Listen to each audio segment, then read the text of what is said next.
Hello, my name is Kenneth Blackburn, and in today's video we're going to be discussing the ancient period or ancient period of music as it relates to this course.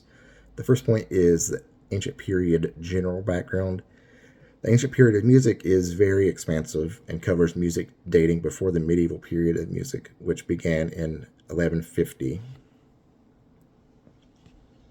Major centers of ancient music developed in China, Egypt, Greece, India, Iran/Persia, the Mayan civilization, Mesopotamia, and Rome. The early distribution of power, political power in this period was determined by the availability of fresh water, fertile soil, and a temperate climate. So places like the Nile or the Tigris or the Euphrates, stuff like that. There's a rise and fall of many civilizations throughout this period. Study of religion is difficult due to the lack of written records in the earlier time of this period, I should say. True religion was believed to emerge during the Upper Paleolithic period, and every distribution of civilization has their own beliefs and practices, even rituals. Clothing was originally animal skins, maybe felt, vegetable fibers woven together, and eventually silks. It largely depended on the local climate.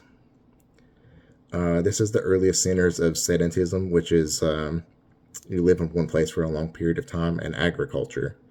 During this period was also the Stone Age, Copper Age, and the Bronze Age.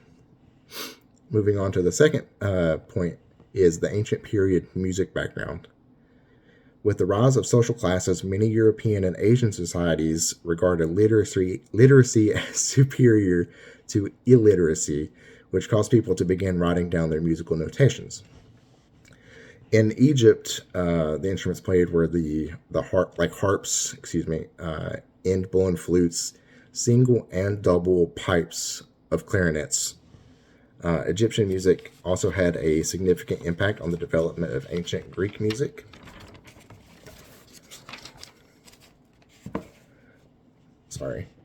Music and chanting were commonly used in magic and rituals. Funerary chants were also common.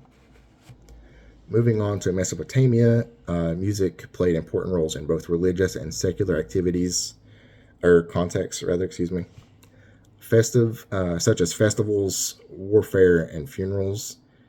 They sang and played percussion, wind, and string instruments.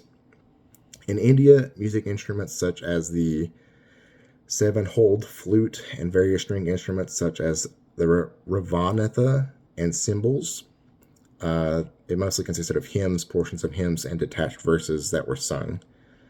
Greece was universally present with, music was universally present in Greece, ranging from marriages, funerals, religious ceremonies, to theater, folk music, and the ballad-like reciting of epic poetry. Many types of wind, string, and percussion instruments were used during this time, or used in this region, Then Rome, songs were an integral part of almost every social occasion.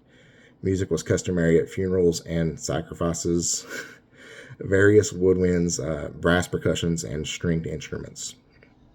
And then moving on to the third point, where we had to pick songs. The first song I chose was the Song of Seikilos. I'm not sure if I said that right. It's the oldest, just some information, it's the oldest surviving complete musical composition, including musical notation from anywhere in the world. And I think that's pretty cool. The epitaph has been variously dated, but seems to be either from the 1st or 2nd century CE. It was found on a pillar. It was thought to be dedicated to his wife, or I think a goddess or something. I wasn't too sure on that one. I picked it because although it's short, it is dedicated to his wife, and I think it's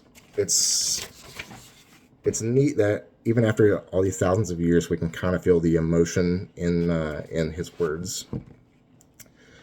The second song I chose was the Cheops by Dodric Tribe. I couldn't really find any information other than the type of instrument used, because it was There was no vocals. It's a double reed woodwind instrument made of apricot wood originating from Armenia. And I picked the song because by the end of this assignment, I was getting a little stressed out, and it was nice and soothing and relaxing to listen to. All right, we'll see you next time. Bye.